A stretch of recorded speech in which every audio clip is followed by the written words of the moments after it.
Now, we promised you the thoughts of Newcastle manager Eddie Howe. Here he is now.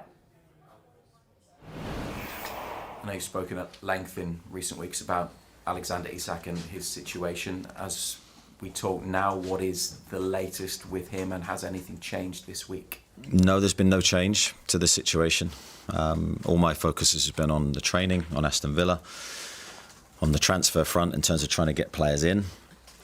And you can imagine that that is all-consuming for me. So Alex's situation's been unchanged for a while, and that will continue to be the case, I think. You've enjoyed a good relationship with him, haven't you, over the 3 years that he's been a Newcastle United player? Given everything that's going on and the difficulties associated with it, do you feel that good understanding is still intact?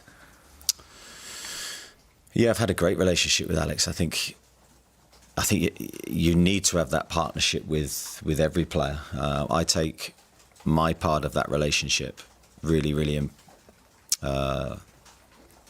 importantly. I think in the respect that I have to work really closely with the player to his benefit, to try and improve them, to try and help them, to try and educate them, sometimes console them. You know, there's so many different emotions that players go through, and I always want to be there for them in every way. And me and Alex have enjoyed a great relationship. I don't think he'd have done as well as he's done without that, and without his teammates, and without the supporters and the backing of the whole football club. So he recognises that as well. He's a highly intelligent person, and he knows he wouldn't have had the success here without everybody connected with Newcastle. So this is a different moment for him and for us, and we're working through that together. Last question from me. To what extent do you feel this has had an impact on the other players in their preparations, because they know they're not going to be playing alongside one of the best strikers around and somebody who's been a great teammate for them over the last few seasons? Certainly early pre-season, I haven't shied away from the fact that was a difficult period for the players, for us, because any change is always difficult to react to. And I think you could see a bit of that in some of our early pre-season performances. But I think the players are really strong mentally. They're a really tight group. They've really come together in the latter stages of pre-season. The mood's been good, the spirit's been good, the performances have been better. So although it's not ideal, and we know that, I think the group's reacted really well. Do you think with what's gone on with Alex, and you mentioned a moment ago that the players sort of earlier in the pre-season were affected, do you think in some ways it's maybe brought the rest of the squad closer together? I think sometimes these things can have that effect. I think we were really, really close anyway. I don't know if I could necessarily sit here and look you in the eye and say it's brought us closer together. But I do think sometimes these things can happen, and it can unify you in a way that you didn't know possible. Certainly, I think the resolve and the strength of the group is there. They realise that without Alex, everyone's going to have to step up and give more in order for us to get results, because it's not an ideal situation. So I think that's the focus, and that's what we're planning to do. Have you tried? Have you asked him if he would play tomorrow? I think those conversations, I mean, of course, I said many times during this summer I'd want him to play, want him to train. And of course, I've had those conversations with him. But I think the details of those conversations need to remain private.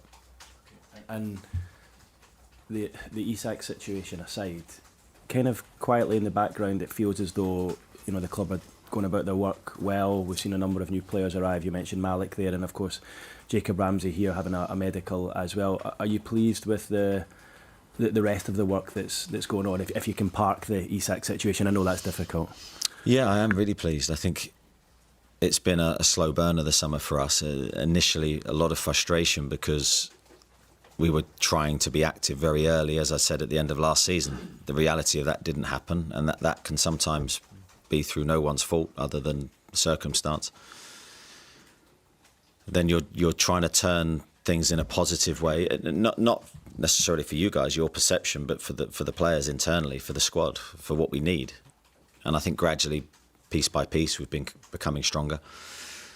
It's all about, always for me, about the quality of the player rather than the number coming in. I say that continually, and I feel we've hit that in the right way. I think we've got quality players coming in, players that can make a difference, of the right age profile to take the squad forward into what will be a very challenging season. yes, the top end of the pitch isn't ideal at the moment, but we've got a little bit of time on that still. On Ramsey, I know you won't want to jinx it because it's not done yet, but he's the sort of guy I think that fits into your ethos here and everything you're trying to do. I think you're right. You don't want to talk about it too early, I've Keith. given you an idea. Is there any chance of him being involved tomorrow if you get the deal done? No, I don't think so. Okay, perfect. Thanks very much. Thank you. Cheers, Keith. We've got Andy. Well, Eddie, Morning. can you even begin to give us any insight into just how busy you've been this summer? Like how many phone calls you've been taking a day, anything like that? Yeah, I think it's just been a constant there in my life during the summer. So whether you're, I think I spoke to Craig a couple of years ago, whether you're on a water park slide, playing tennis with your kids, whatever you're doing, you're sort of, there's something happening, where's my phone, right, okay. And it's that kind of, then you're off, then you're back. And but you get used to that sort of, and it'll be the same for every manager, not for me. You get used to that life where you're sort of, there's a distraction, there's a moment where you have to go away and then you can come back in again, and it's trying to focus on the people that you're with and not disrespect them, I think is important. But I think it's been that kind of summer for me where there's just been no lull in activity. There's always been something happening.